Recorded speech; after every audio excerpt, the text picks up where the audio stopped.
سے ضرور بالضرور ایک نعمت کا سوال کرے گا۔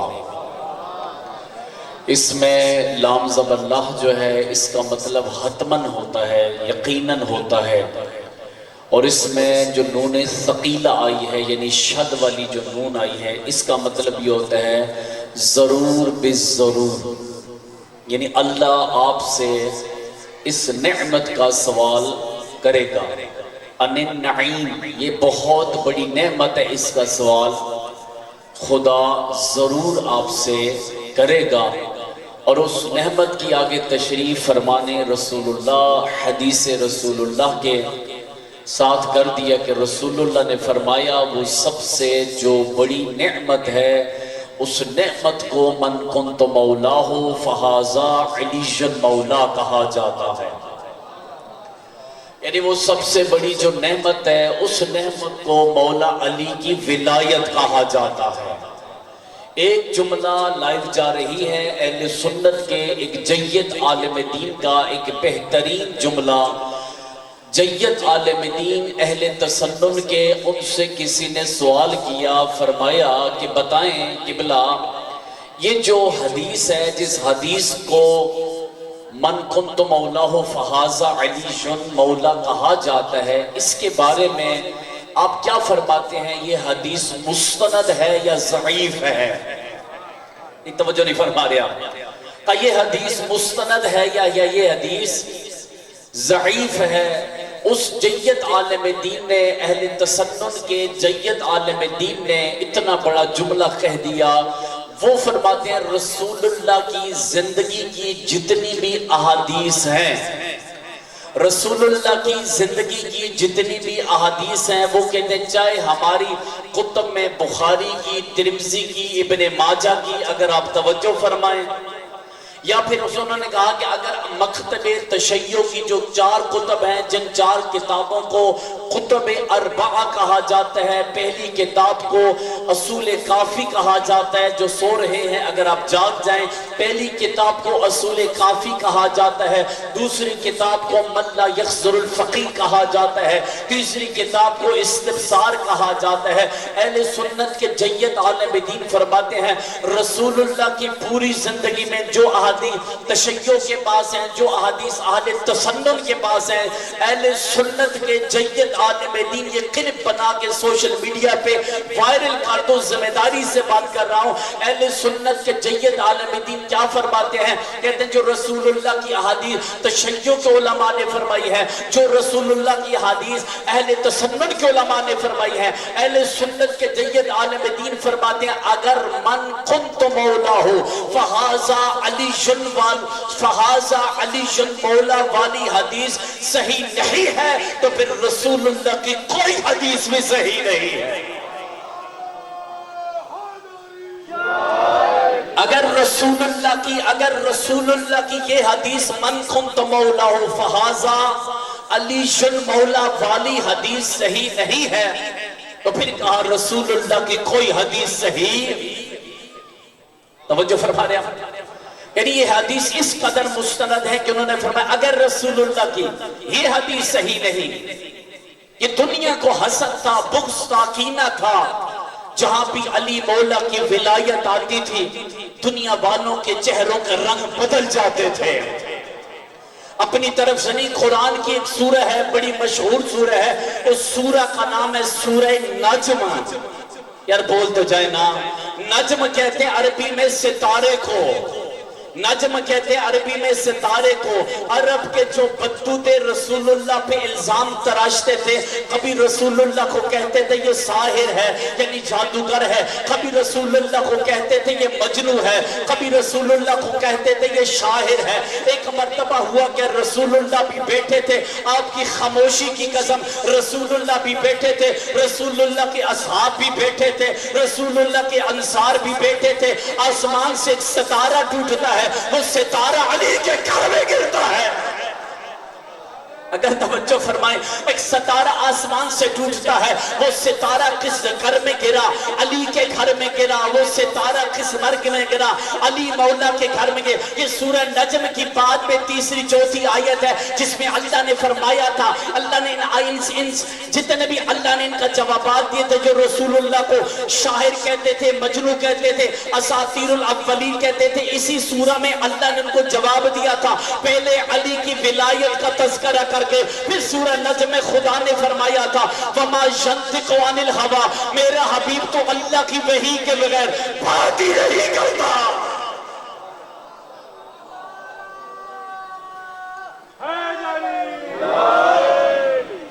وَالنَّجْمِ إِذَا هَوَىٰ، توجہ فرمانا، اللہ فرماتا مجھے اس ستارے کی قسم۔ اب رسول اللہ بیٹھے تھے، اصحاب بیٹھے تھے، آپ خاموش ایسے نہ بیٹھے، آپ اس طرح نہ بیٹھے کہ جس طرح رسول اللہ کے اصحاب پریشان بیٹھے تھے۔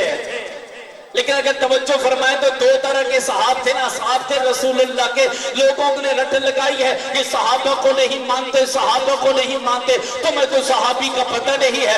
اللہ قرآن میں کہتا ہے لا یستوی اصحاب النار و اصحاب الجنہ، بھئی اصحاب النار اور اصحاب الجنہ برابر ہو نہیں سکتے۔ لا یستوی، توجہ آپ کی ہو، لا یستوی اصحاب النار و اصحاب الجنہ، اصحاب النار اور اصحاب الجنہ برابر نہیں ہو سکتے۔ کیا مطلب؟ یعنی آگ والے صحابی اور جنت والے صحابی برابر ہو نہیں سکتے۔ وہ اصحاب الجنت هم الفائزون، کامیاب وہی اصحاب ہیں کہ جو رسول اللہ کے جنت والے اصحاب ہیں۔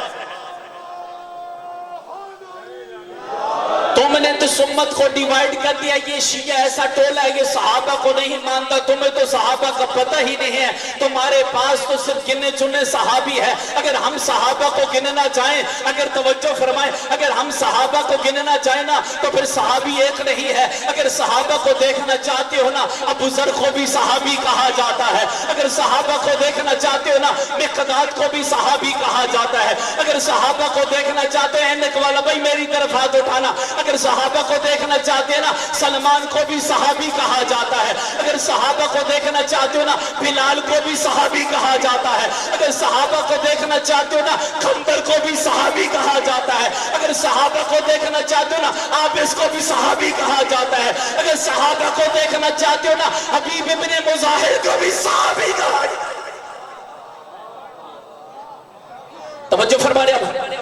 اگر ہم صحابہ کی تعریف کریں تمہیں تو صحاب کا پتہ ہی نہیں ہے، تمہیں تو پتہ ہی نہیں ہے، تمہارے پاس تو صحاب کا پتہ ہی نہیں ہے۔ ہم تو کہتے ہیں لا یستوی اصحاب النار و اصحاب الجنہ، اصحاب النار و اصحاب الجنہ برابر ہو نہیں سکتے۔ مت تشیع پہ الزام تراش، اسلام میں کسی پہ الزام لگانا شرعاً صحیح نہیں ہے۔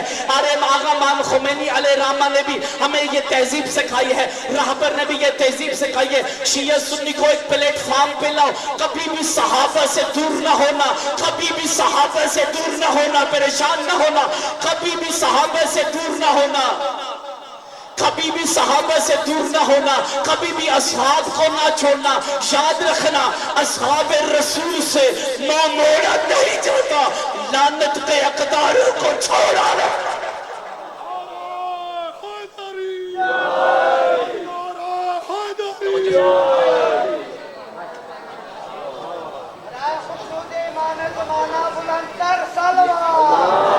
صلی اللہ علیہ وسلم۔ توجہ فرما رہے ہیں۔ اصحاب رسول سے منہ موڑا، کون کہتے ہیں شیعہ صحابہ کو نہیں مانتے؟ تمہیں تو صحابہ کا پتہ ہی نہیں ہے، تمہیں صحابہ کا پتہ ہی نہیں ہے، تو ان کے ساتھ صحابہ کا تقابل کرواتا ہے جن کا قرآن میں تذکرہ نہیں ہے۔ ارے میرے بھائی، اگر تمہیں زیادہ پرابلم ہو، زیادہ مسئلہ ہونا، یہ جو قرآن کی آیت ہے مباہلہ والی، تمہیں تو پتہ ہی نہیں ہے۔ جب اللہ کہتا ہے انما یرید اللہ لیذھب عنکم الرجس اہل البیت، اللہ فرماتا ہے سوائے اس کے نہیں، سوائے اس کے نہیں، سوائے اس کے نہیں، اللہ نے ان سے رجس کو دور رکھا ہے۔ یہ آیت تطہیر ہے، اللہ فرما رہے ہیں میں نے ان سے رجس کو دور۔ رجس کون ہوتا ہے؟ غلاظت۔ رجس کیا ہوتا ہے؟ ناپاکی۔ رجس کیا ہوتا ہے؟ جو نجاسات میں سے ہو۔ اللہ فرماتا ہے میں نے ان سے رجس کو دور رکھا ہے، اور اللہ فرماتا اہل البیت ویطہرکم، تطہیرا، میں اللہ نے ان کو ایسے پاک رکھا ہے جس طرح پاک رکھنے کا حق ہے۔ اللہ نے لفظ استعمال کیا اہل البیت، اہل البیت، اہل بیت کا مطلب کیا ہوتا ہے؟ گھر والے۔ یار اہل بیت کا مطلب کیا ہوتا ہے؟ گھر والے۔ تمہیں گھر والوں کا اور در والوں کا پتہ ہی نہیں ہے، توجہ فرمائے، تمہیں پتہ ہی نہیں گھر والے کون ہیں، باہر والے کون ہیں۔ اگر یہاں پہ جملہ کو نا بزدل کو بہادر سے بڑھایا نہیں جاتا، قطرے کو سمندر سے ملایا نہیں جاتا۔ ارے بابا غاروں میں تو غیروں سے نب سکتی ہے لیکن بستر پہ تو یاروں کو سلایا نہیں جاتا۔ نہیں توجہ فرما رہا، بزدل کو بہادر سے بڑھایا نہیں جاتا، قطرے کو سمندر سے ملایا۔ ارے بابا غاروں میں تو غیروں سے نب سکتی ہے لیکن بستر پہ تو یاروں کو سلایا نہیں جاتا۔ توجہ فرما رہے ہیں، اصحاب رسول سے کوئی دور نہیں ہو سکتا، لیکن کیا جملہ فرمایا امام مظلوم کربلا نے؟ امام مظلوم کربلا نے فرمایا نانا محمد، بابا علی، قسم بخدا اللہ نے ایسے اصحاب آپ کو نہیں دیے جیسے اصحاب اللہ نے میں حسین بن علی کو دیے ہیں۔ توجہ فرما رہے ہیں، جس قوم کو یہ نہیں پتا نعت میں صرف تعریف رسول اللہ کی ہوتی ہے، اس قوم کو کیا پتا صحابی کون ہوتا ہے، اہل بیت میں سے کون ہوتا ہے۔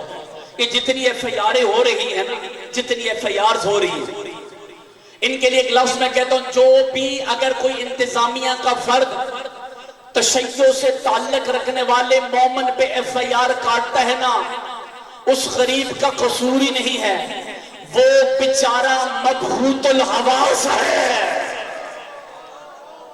وہ بیچارہ مبہوت الحواس ہے، اس کو پتہ ہی نہیں ہے کس پہ ایف آئی آر کٹوا رہا ہوں یا کس پہ ایف آئی آر کاٹ رہا ہوں۔ قسم بخدا کوئی خوشامدی جملہ نہیں کہتا، یہ ایک فرمان ایک حدیث سنی تھی، اور وہ سنی کس سے تھی؟ قبلہ علامہ طالب جوڑی صاحب کے حوزے کے ایک پرنسپل ہیں جن کا نام ہے، توجہ فرمانا، جن کا نام ہے اسد علی شاخری، بڑے اچھے ہمارے دوست ہیں، بڑے محقق ہیں۔ انہوں نے جملہ کہا، توجہ کرنا، ہاتھ کھول کے نہ بیٹھنا، آپ کے مکتب کی وکالت کر رہا ہوں، چہروں پہ مسکراہٹ ہو۔ انہوں نے ایک حدیث سنائی ہے، وہ فرماتے ہیں قسم بخدا میری تحقیق کے مطابق، میری تحقیق کے مطابق، وہ کہتے ہیں جو میں نے پڑھا ہے اس تحقیق کے مطابق ایک گناہگار مومن جو ہے نا، وہ بھی کم از کم قیامت والے دن 90 سے 100 گناہگاروں کی بخشش کروا کے جنت میں لے کے جائے گا۔ یہ ان سے میں نے جب سنا، ذرا توجہ کرنا، یہ ان سے میں نے سنا، جب یہ سنا تو پھر رشک پیدا ہو گیا خود بھی تحقیق کروں۔ نہیں توجہ فرما رہے آپ؟ انہوں نے فرمایا کم از کم 90 سے 100 بندے کی ایک گناہگار، آپ پہ جیسا مومن، ایسا گناہگار کہ ہو سکتا ہے نماز کا بھی پابند نہ ہو لیکن ہو حسین مولا کا عزادار، لیکن وہ نفس امارہ والا نہ ہو، نفس لوامہ والا ہو، یعنی نماز نہیں پڑھی تھی، نفس امارہ نہیں، سرکش نفس نہیں ہے، نفس لوامہ ہے۔ لوامہ کون سا لفظ؟ جس کو اپنی غلطی کا احساس ہو، جس کو اپنے رتبے کا مقام کا احساس ہو۔ میرا تعلق علی مولا کے تشیع سے ہے۔ انہوں نے فرمایا کتنے گناہگاروں کی، کتنے بدکاروں کی شفاعت کروائے گا ایک مومن؟ 90 سے 100۔ ایک آیت ہے انشاءاللہ جو مرکزی خطاب ہے اس میں عرض کروں گا، قرآن کی ایک آیت ہے قُلْ لَا أَسْأَلُكُمْ عَلَيْهِ أَجْرًا إِلَّا الْمَوَدَّةَ فِي الْقُرْبَى۔ ہم نے تحقیق جب کرنا شروع کی، یقین جانے قوم کے حوزے کے، نجف اشرف کے حوزے کے جو جئی محققین ہیں ان سے بحث و مباحثہ، ہمارے ہاں ایک مباحثہ ہوتا ہے، ان سے مباحثہ کیا، اور مباحثے میں جب تحقیق کی تو تحقیق یہی ہوئی، انہوں نے کہا ایک مومن جو ہے کم از کم 90 سے 100 مومن 100 گناہگار کی بخشش کروائے گا۔ لیکن قسم بخدا یہ جملہ اپنی آنکھوں سے پڑھا کیا ہے، اور علماء سے سنا جو محققین ہیں، انہوں نے اس کی ترجمانی کی، توضیح و تشریح کی، وہ فرماتے ہیں کہ نہیں، ایک جو مومن ہوگا لا الہ الا اللہ پڑھنے والا، محمد الرسول اللہ پڑھنے والا، علی ولی اللہ پڑھنے والا، قیامت والے دن نفس نفسی کا عالم ہوگا، ایک مومن، ایک حسین مولا کا عزادار، ایک حسین مولا کا ماتمدار، ایک کالے کپڑے پہننے والا، ایک اپنے سینے پہ ہاتھ ماننے والا، جو میری تحقیق اس کے مطابق کم از کم وہ 1000 گنہگار کی بخشش کروا کے جنت میں لے کے چلا جائے گا۔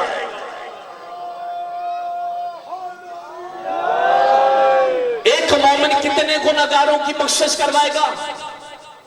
یہ کب کہا جائے گا؟ اگر کل یہ جملہ ریپیٹ ہو گیا تو معذرت، یہ کب کہے گا؟ یہ کب کہے گا؟ یہ جو سورہ ہے نا جس کے اندر قل لا اسألکم، آیت مودت جو آیت ہے، اس کی تفسیر میں لکھا گیا، کہتے جب قیامت کا دن ہوگا ہر زبان پہ لفظ ہوگا نفسی نفسی نفسی، باپ نفسی کہے گا، بیٹا نفسی کہے گا، بھائی نفسی کہے گا، سب کو اپنی اپنی فکر ہوگی، لیکن ہوگا کیا؟ محشر کا دن، یہ جو آپ سنتے ہیں یہ مستند روایت ہے، عزو ابصارکم، نظریں جھکاؤ، رسول کی بیٹی آ رہی ہے، بس آج نہیں پڑھنا، فضائل کا جملہ ہے، اور جب حسین مولا کی ماں آئے گی نا، ایک ہاتھ میں حسین مولا کا کٹا ہوا سر ہوگا، اور ایک ہاتھ میں علی اصغر مولا کا کرتا ہوگا، اور ایک روایت یہ ہے ایک ہاتھ میں باب الحوائج حضرت عباس کے کٹے ہوئے بازو ہوں گے۔ جب بی بی سوال کریں گی اس خدا سے جو بہترین فیصلہ کرنے والا ہے، بی بی کے فرمائیں گی پروردگارہ عدالت تیری ہے، فیصلہ چاہتا ہوں۔ اللہ فرمائے گا کیا فیصلہ چاہتی ہے؟ پوچھیں گے میرے حسین کا قصور کیا تھا، میرے عباس کا قصور کیا تھا؟ اس وقت بی بی کو حکم ہوگا جس کی تو شفاعت کروانا چاہتی ہے، میں خدا تمہارے اوپر اعتراض نہیں کرتا۔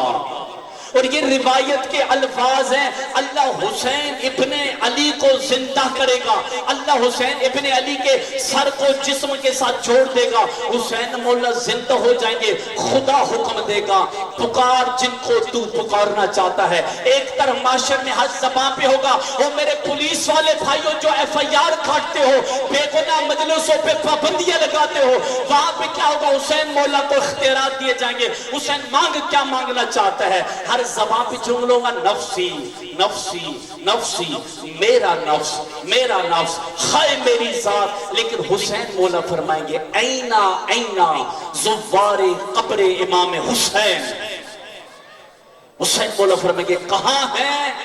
میں حسین کی قبر کی زیارت کرنے والے، حسین کی قبر کی زیارت، جو میری زیارت کرنے آیا اس کو اختیار ہے، کم از کم 1000 گنہگار کی بخشش کروا، ان کو جنت میں لے کے چلا جا۔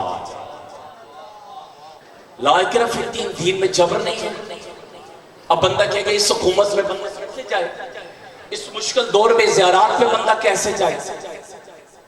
اتنے پیسے نہیں ہیں، اتنی دولت نہیں ہے، اتنی اماؤنٹ نہیں ہے، بندہ کرے تو کیا کرے؟ اس کی گنجائش نہیں ہے۔ دین میں جبر نہیں، ظلم نہیں، کام کوئی مسئلہ نہیں۔ نماز تو پڑھتے ہو نا، کہ نماز پڑھ، نماز کے بعد امام حسین پہ سلام بھیج، نماز کے بعد امام حسین پہ سلام بھیج۔ جب تو نماز کے بعد یہ زیارت پڑھتے نا، السلام علیکہ یا ابا عبداللہ، یہ گویا ایسے ہے کہ تو نے امام حسین علیہ السلام کی زیارت کر لی ہے۔ یہ تو وہاں نماز، اور پھر جو بندہ مجلس عزا میں تشریف فرما ہوتا ہے، چیلم ہو جائے، عاشور ہو جائے، پورے سال کسی بھی امام کی اب مجلس رکھ لینا، اب کیا کہتے ہیں مولا نقی کی شہادت کی مجلس رکھیں، لیکن پھر بھی آپ کیا کہتے ہیں کس کی مجلس میں جا رہا ہوں؟ مولا حسین کی مجلس میں جا رہا ہوں، اس کی مجلس میں جا رہا ہوں کہ جس حسین کو رسول اللہ نے فرمایا تھا تو شافی بھی ہے، تو میری امت کی شفاعت کرنے والا ہے۔ اللہ نے سورہ نجم میں قسم کا اس ستارے کی، کچھ اصحاب بیٹھے تھے رسول اللہ کے ساتھ، اگر توجہ فرمائیں سارے اصحاب بیٹھے پریشان، اگر نہ ہو تو 2-3 جملے ولایت کے عرض کروں۔ سب سے بڑی نعمت کے اصحاب بیٹھے تھے، سب سے بڑی نعمت کے بارے میں عرض کروں، آسمان سے ستارہ ٹوٹا، ستارہ ٹوٹ کے علی مولا کے گھر میں گر گیا۔ اب رسول اللہ نے فرمایا قسم با خدا جس کے گھر میں یہ ستارہ گرا ہے اس گھر کا وارث و مالک میرے بعد میرا وصی بھی ہوگا، میرا جانشین بھی ہوگا، اللہ کا ولی بھی ہوگا۔ لوگوں نے معاذ اللہ رسول اللہ کے بارے میں کہنا شروع کر دیا کہ معاذ اللہ اب رسول اللہ کا ذہنی توازن کام نہیں کر رہا، ایسی ایسی باتیں کی، کہا کہ معاذ اللہ رسول اللہ علی کی محبت میں اس قدر آگے چلے گئے ہیں، جہاں بھی دیکھتے ہیں رسول کو علی ہی نظر آتا ہے۔ اس وقت خدا کی توحید کو جلال آ گیا، خدا فرماتا ہے خاموش ہو جاؤ، خبردار میرے حبیب کے بارے میں بات نہ کرنا، وما ينطق عن الهوى، میرا حبیب میرے حکم کے بغیر بات ہی نہیں کرتا، یہ میرا حبیب میرے حکم کے بغیر بات ہی۔ دنیا والوں کو کیا پتا علی مولا سب سے بڑی نعمت، ان کو پتا ہی کیا ہے؟ سورہ رحمان کی پہلی 4 آیتیں پڑھیں نا تو آپ کو 4 آیتوں میں بھی اہل البیت کی ولایت نظر آئے گی۔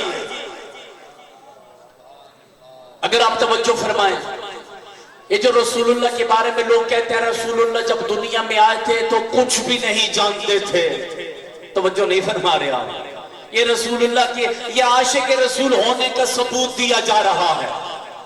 اگر آپ توجہ فرمائیں ایک جملہ کہوں، یہ یہودیوں نے ایک کتاب لکھی تھی جس کتاب کا نام کیا تھا؟ ایک مووی بنائی تھی جس کا نام معاذ اللہ انہوں نے رکھا رنگیلا رسول۔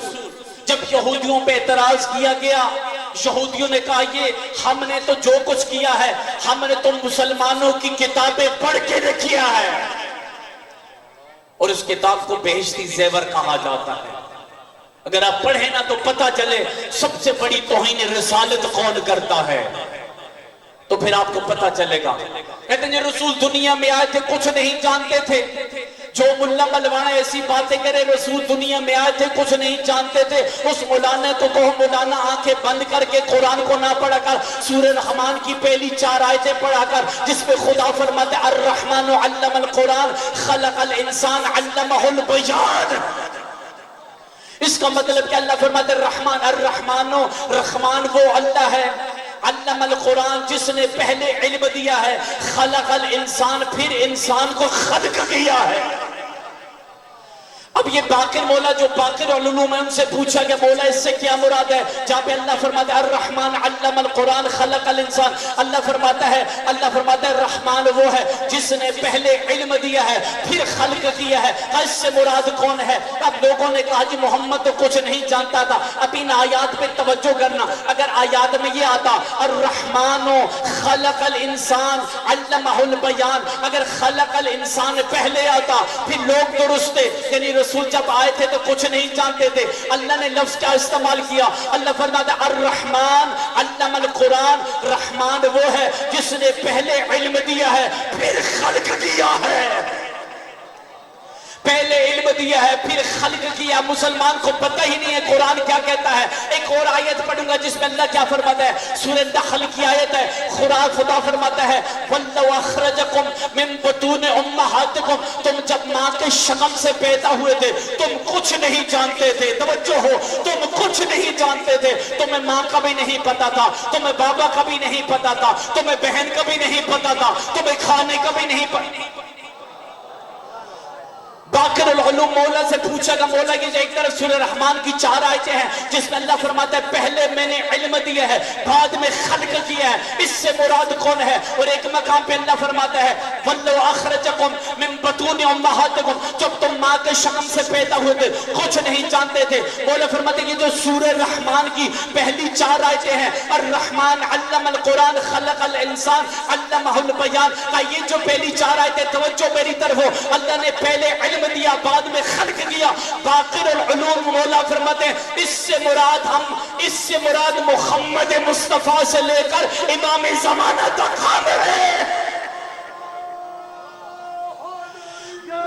باقر العلوم فرماتے ہیں کہ یہ جو 4 آیتیں ہیں نا، جو پہلے علم دیا بعد میں خلق کیا، اس سے مراد ہم ہیں۔ اگر کہا کہ اس سے مراد کون ہے، وَاللَّهُ أَخْرَجَكُم مِّن بُطُونِ أُمَّهَاتِكُم، جب تم ماں کی شکم سے پیدا ہوئے کچھ نہیں جانتے تھے۔ باقر العلوم مسکرا کے فرماتے ہیں اس سے مراد تم ہو جو غیر معصوم۔ پہلی 4 آیتیں آپ کو پتہ ہی نہیں قرآن کا۔ اللہ کہہ رہا ہے میں نے ان کو پہلے علم دیا ہے پھر خلق کیا ہے، جن کو علم دیا خلق کیا وہ 14 ہیں۔ توجہ فرمائیں۔ اور یہ جو کہتے ہیں، اچھا یہ جو کہتے ہیں کہ تم کچھ نہیں جانتے تھے، اس سے مراد ہم ہیں۔ یہ یہودی تانے دیتے تھے، یہ یہودی تانے دیتے، کیا تانے دیتے تھے؟ تمہارے قرآن میں تو یہ ہے وَاللَّهُ أَخْرَجَكُم مِّن بُطُونِ أُمَّهَاتِكُم کہ تم جب پیدا ہوئے تو کچھ نہیں جانتے تھے۔ معاذ اللہ وہ کہتے تمہارے رسول کے بارے میں ہے، ان کو جواب دیا نہیں، رسول کے بارے میں سورہ رحمان کی پہلی 4 آیتیں ہیں۔ اس آیت نحل میں جو سورہ نحل میں جو آیت ہے اس سے مراد ہم ہیں۔ اگر توجہ فرمائیں، صلوات بھیجے محمد والے بیت محمد۔ توجہ فرما رہے ہیں رضی، یعنی سورہ رحمان اگر کوئی کہتا ہے کہ محمد جب آئے تھے تو کچھ نہیں جانتے تھے، پتہ نہیں یہ بی بی حلیمہ کہاں سے آ گئی۔ اگر توجہ فرمائیں، وہ جو بی بی حلیمہ کا واقعہ سناتے ہیں اس میں رسول اللہ کی فضیلت تو بیان نہیں ہوتی، اس میں تو اماں حلیمہ کی فضیلت بیان ہوتی ہے۔ اللہ کہتا ہے وَمَا أَرْسَلْنَاكَ إِلَّا رَحْمَةً لِلْعَالَمِينَ، میں نے تمہیں عالمین کے لیے رحمت بنا کے بھیجا ہے۔ پتہ نہیں مسلمان کیسے کیسے عقیدے پھیلا رہا ہے۔ اور یہ جتنی لابیاں ہیں آپ کو پتہ ہے، جتنی لابیاں ہیں، آج ہم تشیع ڈیوائیڈ ہیں، آج اہل تسنن والے بھائی ڈیوائیڈ ہیں۔ یہ ڈیوائیڈ کون کرتا ہے، یہ تقسیم کون کرتا ہے؟ اس زمانے کا بھی اور اس زمانے کا بھی جو ایک ملعون تھا جس کو یہودی کہا جاتا ہے۔ کیا کہا جاتا ہے؟ یہ یہودی لابیاں ہیں کہ جو آپ کو شیعہ سنی کو آپس میں لڑا رہے ہیں۔ شیعہ سنی کو آپس میں کیا کیا جا رہا ہے؟ شیعہ کے ممبر پہ لبادہ شیعت کا اوڑھ کے ایک یہودی آ جاتا ہے، اہل تسنن کے ممبروں پہ لبادہ اہل سنت کا اوڑھ کے ایک سنی کی شکل میں آ جاتا ہے۔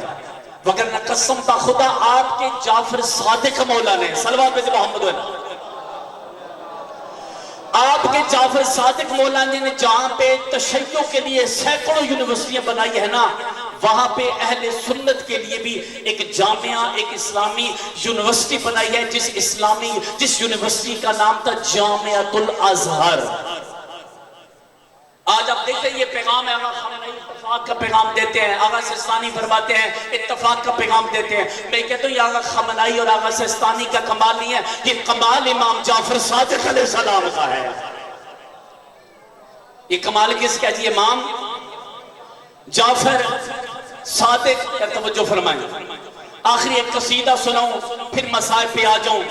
اگر میں چاہتا ہوں تھوڑا سا ولایت اس طرح نہیں بول رہے جس طرح بولنے کا حق ہے، قسم با خدا میرے شیعہ سنی بھائیوں، مولا علی کی ولایت پہ کبھی بھی سمجھوتا نہ کرنا۔ ابھی بھی ہاتھ پورا نہیں اٹھ رہا۔ جب بھی مولا علی کی ولایت کی بات ہے، مولا علی کی ولایت کو کبھی بھی نہ چھوڑنا، کیونکہ 73 فرقوں میں اللہ نے آپ کو سب سے بڑی جو نعمت عطا فرمائی ہے نا، اس نعمت کو مولا علی کی ولایت کہا جاتا ہے۔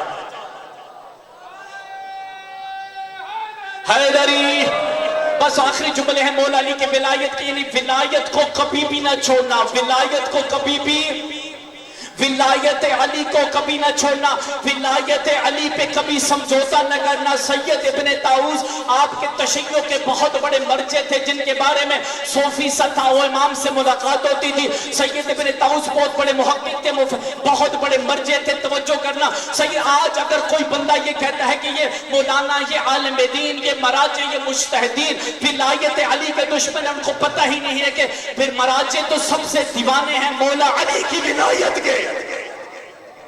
اس کی وجہ کیا ہے ذرا سننا. یہ جو سید ابن طاؤس اور شہید مطہری یہ دو بڑی شخصیات تھی. سید ابن طاؤس کے بارے میں ایک جملہ کہتا ہوں اور ایک جملہ شہید مطہری کے بارے میں کہتا ہوں. شہید مطہری کے جو شاگرد تھے نا وہ پتہ کیا کہتے تھے؟ وہ کہتے تھے، شاگرد کہتے تھے مجھے اپنے استاد سے بہت زیادہ محبت ہے، مجھے اپنے استاد سے بہت زیادہ محبت ہے. سب نے کہا کہ کیوں بھئی آپ کو اپنے استاد سے محبت کیوں ہے؟ کیونکہ آپ کے استاد بہت بڑے عالم ہیں. کہا نہیں، مجھے اپنے استاد سے اس لیے محبت نہیں ہے کہ میرے استاد بہت بڑے عالم ہیں، مجھے اس لیے بھی محبت نہیں ہے کہ میرے استاد بہت بڑے مجتہد ہیں. توجہ فرمانا. کیا مجھے اس لیے بھی محبت نہیں ہے، میرے استاد شہید مطہری نے ہزاروں کتابیں لکھی ہیں، مجھے اس لیے بھی محبت نہیں ہے، میرے استاد شہید مطہری کے ہزاروں طلبہ ہیں. پھر سب نے کہا بتائیں آپ کو شہید مطہری سے محبت کیوں ہے؟ شاگرد کہتا مجھے محبت اس لیے ہے کہ میرے جو استاد شہید مطہری ہے نا وہ مولا علی کے دیوانے ہیں. استاد جو ہے میرے استاد شہید مطہری، یہ شہید صدوق نے کہا تھا، کہا کہ میرے استاد جو شہید مطہری ہے نا یہ کیا ہے جی؟ یہ مولا علی کے دیوانے ہیں. سید ابن طاؤس جو تھے نا قسم بخدا جب دنیا سے جا رہے تھے اپنے بیٹے کو ایک وصیت کر رہے ہیں، ایک نصیحت کر رہے ہیں. بیٹے کو نصیحت بھی کی، بیٹے کو وصیت بھی کی. توجہ میری طرف ہونے، کوئی اٹھے یا جاگے یا بیٹھے توجہ کرنا. سید ابن طاؤس اپنے بیٹے کو ایک وصیت کرتے ہیں، ایک نصیحت کرتے ہیں. وصیت کیا کی ہے؟ نصیحت کیا کی ہے؟ وصیت اور نصیحت یہ کی اپنے بیٹے کو کہنا بیٹا غیبت امام زمانہ میں اپنا صدقہ بعد میں دینا، امام زمانہ کا صدقہ پہلے دے. سید ابن طاؤس کہتے ہیں غیبت امام زمانہ میں بیٹا اپنا صدقہ بعد میں دینا، اپنے امام کا صدقہ پہلے دینا. اب جو مولا علی کے بارے میں کہے کہ اگر کسی مرجع کے بارے میں کہے کہ مجتہد جو ہے ولایت کا دشمن ہے، ذرا سننا. پھر دوسری بات یہ کہا بیٹا جب میرا انتقال ہو جائے نا، جب مجھے غسل کفن دیا جائے نا، بیٹا میرے منہ میں یہ حقیق کا پتھر رکھنا. کسی نے کہا کیوں قبلہ آپ کے منہ میں حقیق کا پتھر کیوں رکھوں؟ اس وقت سید ابن طاؤس فرماتے ہیں رسول اللہ نے فرمایا پتھروں میں یہ وہ پتھر ہے جس نے سب سے پہلے مولا علی کی ولایت کا اقرار کیا تھا. پتھروں میں یہ وہ پتھر اس لیے میں کہا کرتا ہوں کائنات کی ہر ایک چیز نے مولا علی کی ولایت کا اقرار کیا. مہینوں میں وہ مہینہ جس نے سب سے پہلے مولا علی کی ولایت کے قرار کیا وہ عام مہینہ نہ رہا، ماہ رمضان بنا. اللہ توفیق دے جو نہیں بول سکتا، اگر توجہ فرمائے بولنے کی اللہ توفیق دے. پھر فرمایا راتوں میں وہ رات جس نے سب سے پہلے مولا علی کی ولایت کے قرار کیا عام رات نہیں شب قدر بنی. دنوں میں وہ دن جس نے سب سے پہلے مولا علی کی ولایت کا قرار کیا وہ عام دن نہیں رہا، بروز جمعہ بنا.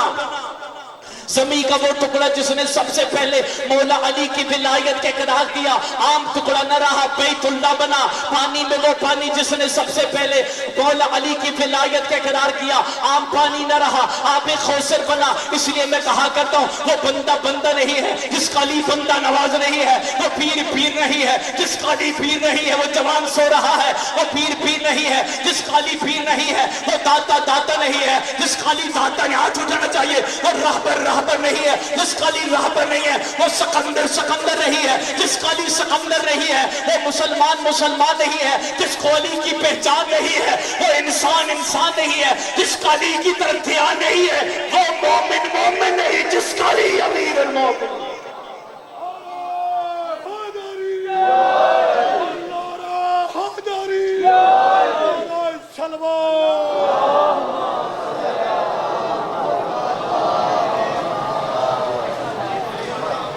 توجہ فرما رہے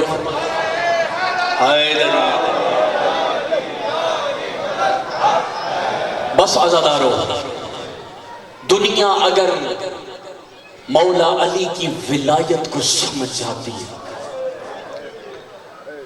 علی مولا کا جناب زہرا کے دو بیٹے تھے، ایک امیر تھا ایک غریب تھا. اجرکم اللہ. کل تک جتنی مجلس ہم کہتے ہیں کس کو پرسہ دیتے تھے؟ حسین مولا کو. آج کی مجلس میں یہ کہو آؤ اس کو پرسہ دیں جس کے جنازے پہ تیر برسائے گئے. اجرکم اللہ، اجرکم اللہ.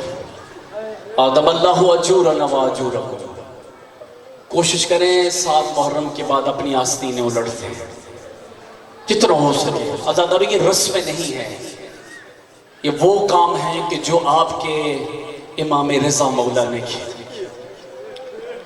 7ویں کی شب آ گئی نا عزادارو، زہرا بی بی کی 2 بیٹے، ایک امیر ایک غریب،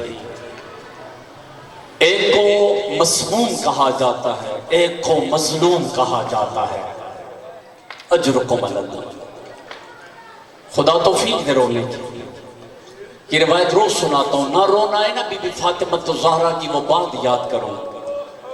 بی بی کیا فرماتی ہیں جب مومن روتا ہے، پردے داروں میں کوئی خاتون روتی ہے، زہرا بی بی فرماتی ہے میں رومال رہ کے اس کے قریب چلی جاتی،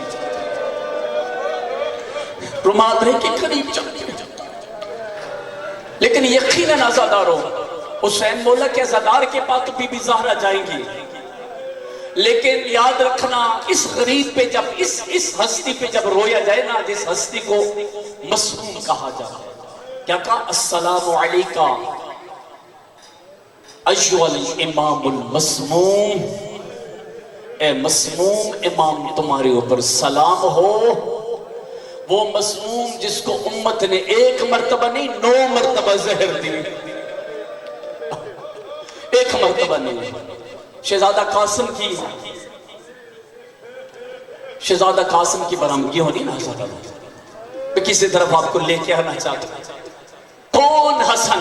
ایک امیر ایک غریب۔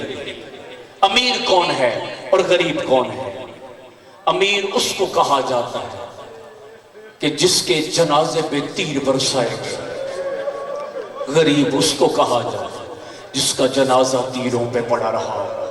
نہ رونا ہے تو جملہ کو، امیر اس کو کہا جاتا ہے جس کو امت نے 9 مرتبہ زہر دیا۔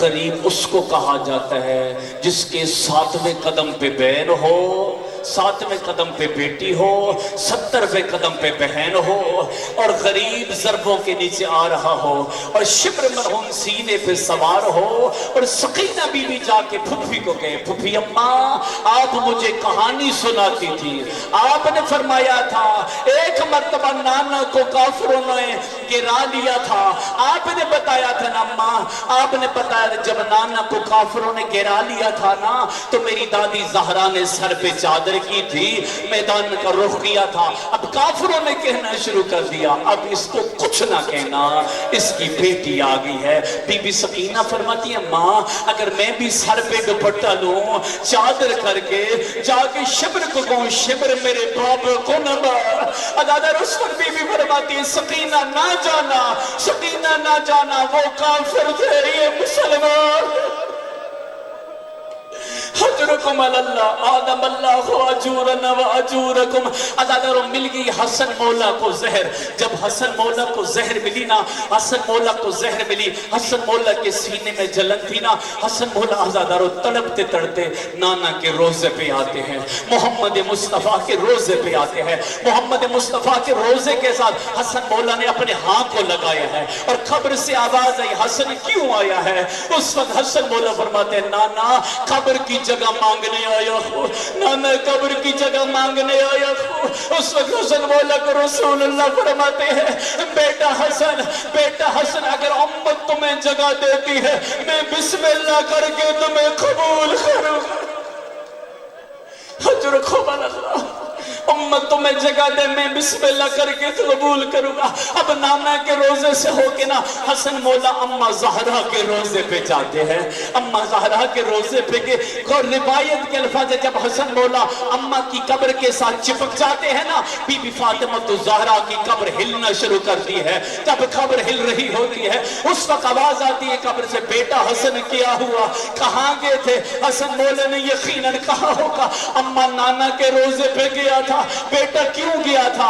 اماں قبر کی جگہ مانگنے گیا تھا۔ اس وقت بی بی زہرا فرماتی ہے بیٹا اگر میرے پاس آتا نا، اگر تمہیں قبر کی جگہ نہ بھی ملتی نا، میں زہرا تمہیں اپنی گود میں سلا لیتی،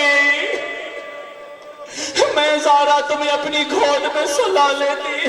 بس عزادارو حسن مولا کے جگر کے ٹکڑے کٹ کٹ کے باہر آ رہے تھے. جب جگر کے ٹکڑے کٹ کٹ کے باہر آ رہے تھے نا, حسن مولا دیوار کا سہارا لیتے لیتے اپنے گھر میں پہنچتے ہیں. قاسم مولا کی ماں نے, بی بی ام فروہ نے حسن مولا کا آتا دیکھا ہے نا. حسن مولا کے منہ سے خون جاری تھا. بی بی ام فروہ نے سر پہ ہاتھ رکھ کے پڑھا اِنَّا لِلَّهِ وَإِنَّا.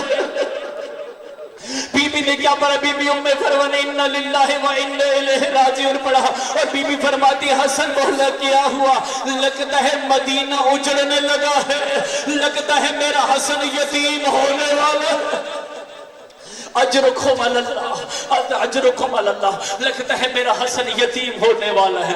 آزاد. اور اس وقت بی بی کیا ہے, حسن مولا جب آئے نا تو اس وقت بی بی کے حسن مولا فرماتے ہیں ام فروہ جلدی کر, مجھ سے برداشت نہیں ہوتا, میرا بستر لگا, میرا بستر لگا, میرا بستر لگا. میں کہیں آپ کو لے کے جانا چاہتا ہوں. جب حسن مولا کا بستر لگایا, حسن مولا کو بستر پہ لٹایا. اب بستر پہ لٹانا تھا, بستر پہ لٹانا تھا.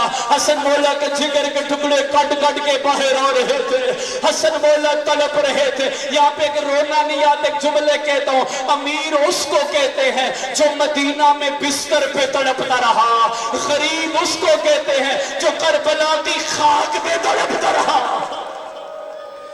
غریب اس کو کہتے ہیں جو کربلا کی خاک پہ تڑپتا رہا. اب حسن مولا تڑپ رہے تھے. بی بی ام فروہ سے فرماتے ہیں, فرما میرا قاسم کہاں ہے, فرما میرا قاسم کہاں ہے. جو قاسم مولا کو پرسہ دینا چاہتے ہو, فرما میرا قاسم کہاں ہے. بی بی ام فروہ فرماتی ہے مولا آپ کا قاسم 3.5 سال کا ہے, آپ کا قاسم سو رہا ہے, آپ کا قاسم سو رہا ہے.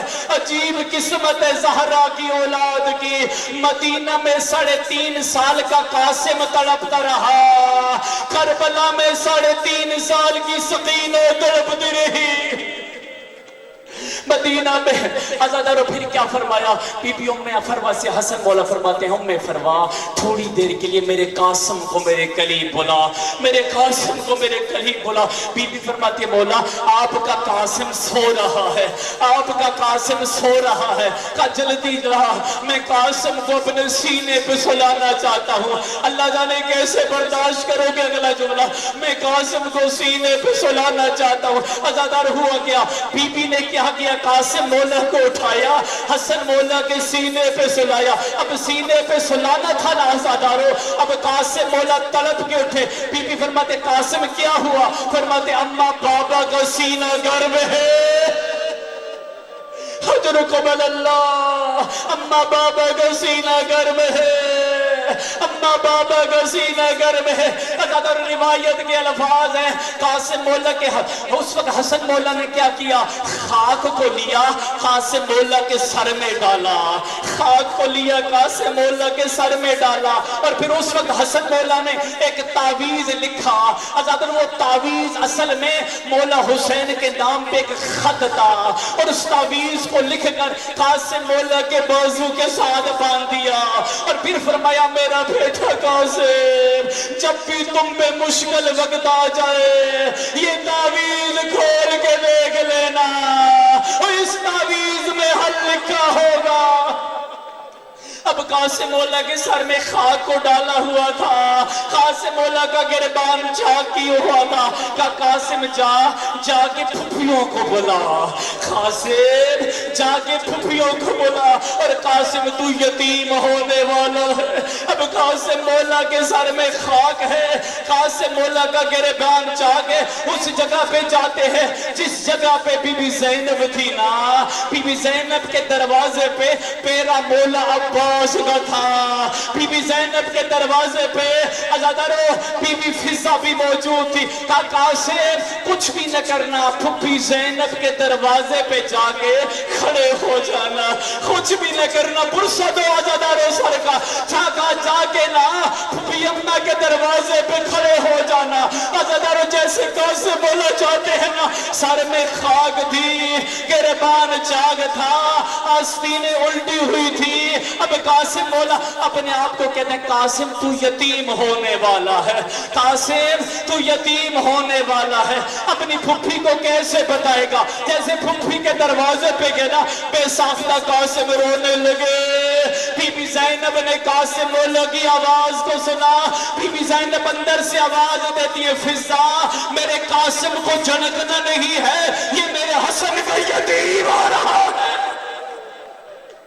اجرکم اللہ آدم اللہ اجورنا واجورکم۔ آ گئی وہ شب عاشور، ایک طرف علی اکبر مولا سر کا پرسد و عزادارو، ایک طرف قاسم مولا، ایک طرف عباس مولا، ایک طرف علی اکبر مولا۔ علی اکبر مولا کہتے ہیں چچا عباس کل سب سے پہلے میں جاؤں گا۔ عباس کہتے ہیں علی اکبر تو نہ جانا، تو میرے مولا حسین کی آنکھوں کا نور ہے، تیرے جانے سے میرے حسین مولا کی آنکھوں کا نور ختم ہو جائے۔ اس وقت مولا عباس ایک حسن عباس علی اکبر مولا فرماتے ہیں نہیں چچا آپ نہ جانا، آپ میرے مولا حسین کی کمر کا زور ہے، آپ کے جانے سے میرے مولا حسین کی کمر ٹوٹ جائے گی۔ سامنے کھڑے تھے قاسم مولا، آگے بڑھ کے کہتے ہیں بھیا اب چچا عباس آپ نہ جانا، آپ کے جانے سے کمر ٹوٹ جاتی ہے مولا کی۔ بھائی علی اکبر آپ بھی نہ جانا، آپ کے جانے سے میرے مولا کی آنکھوں کا نور چلا جائے گا۔ سب سے پہلے میں جاؤں گا، سر کا فرصت و آزادار، سب سے پہلے میں جاؤں گا۔ میرے جانے سے نہ نور ختم ہوتا ہے، میرے جانے سے نہ قبر ٹوٹتی ہے۔ اجرکم اللہ عزادارو، سر پہ فرصت ہو جتنا رو سکتے ہو رو لو، اگر رونا نہ ہے نا یہ جملے کہو، حسن کے یتیم تمہاری یتیمی کا ارمان ہے، حسن کے یتیم اس کا بڑا ارمان ہے جس کی پسلیاں ٹوٹ گئی۔ عزادار میرے مولا کے کہا سب سے پہلے میں جاؤں گا۔ یہ باتیں سن رہے تھے مولا حسین، مولا حسین نے قاسم مولا کو قریب بلایا، اپنے سینے سے لگایا، فرماتے قاسم یہ باتیں تمہیں کس نے سکھائی ہے؟ قاسم یہ باتیں تمہیں کس نے سکھائی ہے؟ میں جب اپنے بھائی حسن کو دیکھنا چاہتا ہوں، میں اس وقت قاسم تمہیں دیکھ لیتا ہوں، تو میرے بھائی حسن کی نشانی ہے۔ اجرکم اللہ عزادارو، آگے عاشور کا دن، اب کچھ پڑھنے کی ضرورت نہیں ہے عزادارو۔ جو مومن ہوتا ہے نا اس کے سامنے لفظ حسین کافی ہے۔ کیوں؟ مومن کے دل میں قبر حسین ہوتی ہے۔ بس عزادار میرے مولا کے عاشور کا دن آیا، بی بی ام فروا فرماتے قاسم جا، سب سے پہلے جا کے مولا حسین پہ جان قربان کر۔ قاسم کہتے اماں مجھے چچا مرنے کی اجازت نہیں دیتا۔ عزادار جو مقتل ہے وہی سنا سکتا ہوں۔ عزادار پھر جیسے کیا کیا بی بی ام فروا نے حجاب کیا، مولا حسین کے خیمے کا رخ کیا، مولا عباس استقبال میں کھڑے ہو جاتے ہیں، حسین مولا استقبال میں کھڑے ہو جاتے ہیں۔ اس پر بی بی فرماتی ہے، بی بی کیا فرماتی ہے؟ فرماتی ہے حسین میں نے پوری زندگی تم سے کوئی سوال نہیں کیا، بس ایک سوال ہے، میرے قاسم کو مرنے کی اجازت دے دے۔ اجرکم اللہ، میرے قاسم کو موت کی اجازت دے دے، میرا قاسم جانا چاہتا ہے۔ اگر اس وقت مولا حسین فرماتے ہیں اماں کیسی باتیں کرتی ہے، بی بی کیسی باتیں کرتی ہے، آپ نے پوری زندگی میں کوئی سوال نہیں کیا، سوال کیا تو وہ بھی قاسم کی موت کا۔ کہا ہاں میرے قاسم کو اجازت دے، میرا قاسم جانا چاہتا ہے۔ اگر یہ باتیں ہو رہی تھی نا، قاسم مولا نے رونا شروع کر دیا۔ بی بی فرماتے قاسم کیوں رو رہے ہو؟ اس وقت قاسم مولا فرماتے اماں جب میں 3.5 سال کا تھا نا، اماں جب میں 3.5 سال کا تھا نا، امت نے میرے بابا حسن کو زہر دیا تھا نا، اماں جب میں بابا کے سینے پہ سو رہا تھا نا، اللہ جانے کیسے برداشت کرو گے، اماں جب میں بابا حسن کے سینے پہ سو رہا تھا نا، اماں جب میں سینے سے تڑپ کے اٹھ گیا تھا نا، اماں مجھے بابا حسن نے ایک تعویذ دیا تھا، عزاداروں سر کا پرسا تو مجھے بابا حسن نے ایک تعویز دیا تھا، اب وہ تعویز کھول کے دیکھ لیتے ہیں۔ عزاداروں جب قاسم مولا نے تعویز کھولا، وہ تعویز میں کیا لکھا تھا؟ وہ تعویز حسین مولا کے نام پہ خط تھا۔ سر پہ ہاتھ آنا چاہیے عزاداروں۔ حسین مولا نے فرمایا بیٹا کا، حسین مولا نے فرمایا، حسن مولا نے فرمایا بھائی حسین جب عاشور کا دن آئے گا میرے حسن کو یتیم سمجھ گئے، شہادت سے محروم نہ کرنا۔ حجرکم اللہ، میرے حسن کو یتیم سمجھ گئے، شہادت سے محروم نہ کرنا۔ سر کو پرسو دو عزادارو۔ اس وقت حسین مولا فرماتے ہیں عباس جلدی یہاں میرے قاسم کو سوار کرو۔ اجرکم اللہ، اجرکم اللہ۔ خدا آپ کی اٹھتی آوازوں پہ رحم نازل فرمائے، خدا آپ کو کسی کا محتاج نہ کرے، خدا آپ کے مرحومین کی مغفرت فرمائے۔ اب عزادارو ہوا کیا؟ قاسم مولا کو عباس مولا نے گھوڑے پہ سوار کروایا۔ میں یہاں پہ کہ رونا نہ یہ جملہ کہوں، حسین مولا قاسم مولا کو عباس مولا نے سوار کروایا۔ عباس استاد تھے، قاسم شاگرد تھا۔ عباس استاد تھے، قاسم شاگرد تھا۔ عزادارو قاسم کو سوار کروایا، میدان میں صدائیں بلند ہونے لگی، اشقیاء والے کہنے لگے حسن کا یتیم آ رہا ہے، حسن کا یتیم آ رہا ہے۔ عزادارو سر پہ پرسہ دو، آپ پہ بی بی زہرا راضی ہو، اب حسن کا یتیم آ رہا ہے۔ عزادارو حسن مولا نے جو روایت کے الفاظ ہیں کافی ملہونوں کو فی النار کیا۔ آخر عزادار ہوا کیا؟ ایک شکی نے قاسم مولا پہ وار کیا، اب قاسم مولا زین چھوڑنے لگے۔ عزادار کون قاسم؟ نفیس مزاج، امیر طبیعت۔ پوچھو علماء سے قاسم کو نفیس کیوں کہتے ہیں؟ کہ اس لیے نفیس کہا جاتا ہے قاسم کی عمر 13 سال تھی، سوتے ماں کی گود میں تھے۔ عمر 13 سال، سوتے ماں کی گود میں تھے، کیسے برداشت کرو گے؟ اب قاسم مولا جیسے زین کو چھوڑتے ہیں، ادھر حسین مولا نے دیکھا، قاسم مولا فرماتے چچا جان آپ کا قاسم گر گیا، اما آپ کا قاسم گر گیا۔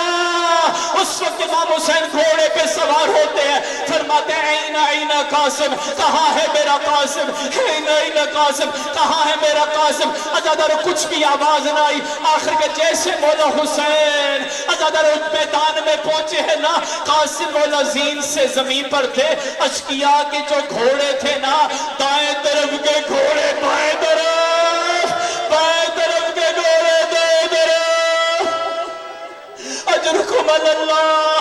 عزادارو سر کا پرسہ دینا ہے، اور جیسے ہی عزادارو قاسم مولا کی مہدی پر حامد ہونا، سر کا پرسہ دیتے دیتے اٹھتا ہے۔ عزادارو ہوا کیا؟ قاسم مولا کا تابوت اب آنے والا ہے۔ اب عزادارو ہوا کیا؟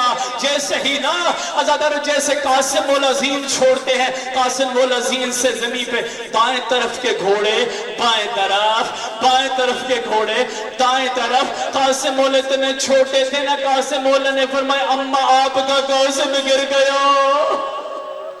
حسین مولا نے میدان کو رخ کیا۔ حسین مولا فرماتے قاسم کہاں ہو؟ چچا کو نظر نہیں آ رہے، جب میں کہوں گا نا تابوت لے آنا اس وقت لے آنا۔ عزادارو جواب نہیں آتا ہے۔ پھر حسین مولا فرماتے ہیں قاسم تمہیں پردیسی سید بلا رہا ہے۔ عزادارو کوئی آواز نہ آئی، کوئی آواز نہ آئی۔ تابوت لے آئیے گا، تابوت کو درمیان میں لا کے کھڑا کریں۔ عزادار میرے میں توجہ سے سن، اٹھے کوئی بندہ بھی نہیں، کوئی بندہ اٹھے نا، تابوت کو درمیان میں لا کے کھڑا کریں۔ عزادار ہوا کیا؟ کہ قاسم تمہیں پردیسی سید بلا رہا ہے۔ عزادار سارے تابوت کی طرف دیکھو، یہ اس قاسم کا تعویذ ہے، یہ اس قاسم کا تعویذ ہے، یہ اس قاسم کا تعویذ ہے۔ عزادار جس کے اوپر گھوڑوں کو دوڑایا گیا، جس کے اوپر گھوڑوں کو دوڑایا گیا، جس کے جسم کو گھوڑوں کے سموں کے نیچے لایا گیا. عزادار حسین آپ کی میری طرف دیکھنا عزادارو, جو رونا نہیں دے رہا تھا, رونا نہیں آتا, تابوت کی طرف دیکھنا. حسین مولا فرماتے ہیں یہ سمجھے کہ قاسم مولا ہے آپ کے سامنے. حسین مولا فرماتے ہیں قاسم تمہیں غریب سید بلا رہا ہے. عزادارو جواب نہیں آیا. پھر حسین مولا فرماتے ہیں قاسم تمہیں غریب چچا بلا رہا ہے. پھر جواب نہیں آیا. سر کا پرسہ دینے عزادارو. اس وقت حسین مولا فرماتے ہیں قاسم تمہیں زمانے کا امام بلا رہا ہے. بس اتنا کہنا تھا عزادارو. قاسم کی لاش کے ٹکڑے اٹھنا شروع ہوتے ہیں. حسین مولا نے ابا کا بچھانا تھا. ابا کو بچھایا ہے نا ہزاروں, ابا کو بچھانا تھا. حسین مولا نے کیا کیا, ابا کو بچھایا. قاسم مولا کی لاش کے ٹکڑوں کو گننا شروع کیا, ٹکڑوں کو گننا شروع کیا. اب ٹکڑوں کو اکٹھا کیا. اس وقت حسین مولا نے کیا کیا, قاسم مولا کی لاش کو اکٹھا کر کے گٹھڑی بنا کے اپنے کاندھے پر رکھی ہے. کیسے برداشت کرو گے, سر میں پرسہ دو. گٹھڑی بنا کے حسین مولا نے قاسم کی لاش کو اپنے کاندھے پہ رکھی ہے. اب حسین مولا مقتل کا رخ کرتے ہیں. عزاداروں مقتل کا رخ کرنا تھا. دروازے پہ بی بی زینب کھڑی تھی. اجرکم اللہ, اجرکم اللہ. دروازے پہ بی بی زینب کھڑی تھی. بی بی زینب نے پوچھا بھائی حسین کہاں گئے تھے؟ کہا میں قاسم کی لاش